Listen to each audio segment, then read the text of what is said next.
मन राहावेची नाही, चालू नये असन्मार्गी, सत्यदा बाणावी अंगी, रघुवीर कृपा ते प्रसंगी, दास महात्म्य वाढवी. अशा प्रकारे आहे. आता या जे शब्द आहेत प्रत्येक शब्दाचा पहिलं अक्षर एकत्र केलं तर त्यातलं एक वेगळं वाक्य तयार होतं. विवेके करावे साधन मधला फक्त वी घेतला, जाणार जर तणू हे जाणून यातला जा घेतला.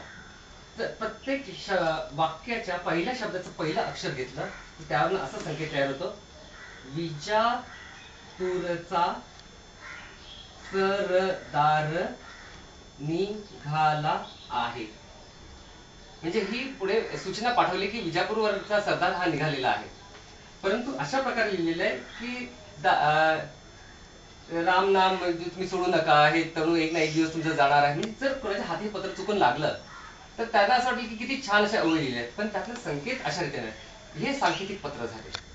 बरेचशी अशी उदाहरणं आहेत की ज्या आता बोल्ड अक्षर घेतली ते जे बोलले की नाही फक्त हळूहळू बोट फिरवा, तुमचंच बोट नाही पेन नको मला जंप आहे, तुमचंच बोट फिरवा, परत ते वाचा खाली खाली नाही तिथे तिथे तिथेच तुम्ही ना तुम्हाला नाही ते कॅमेरात नाही दिसत, तुम्ही फक्त ते वाचा. आता ह्या पूर्ण पॅराग्राफ मधले मी काही 2-3 ओळी वाचतो. विवेके करावे कार्य साधन, जाणार जर तणू हे जाणून, पुढील भविष्यार्थी मन राहावेची नाही, चालू नये असन्मार्गी, सत्यदा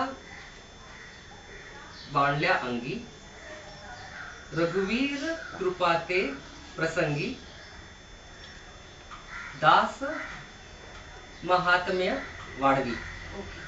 आता ते तुम्ही सांगितलं प्रत्येक शब्द. आता इथे प्रत्येक वाक्याच्या पहिल्या शब्दाचं अक्षर ठळक आहे. आता या प्रत्येक शब्दाच्या पहिल्या अक्षराला आपण घेऊया आणि त्यातलं एक वेगळं वाक्य तयार होतं. तर त्यात खरा संकेत धरले. तो संकेत अशा प्रकारचा आहे. आता इथे आहे विवेके. विवेके मधला वी घेऊया आणि जाणार मधला जा घेऊया. तर विजापूरचा सरदार निघाला आहे. म्हणजे विजापूरचा सरदार निघाला आहे हे सांकेतिक रूपाने सूचना पुढे पाठवली होती.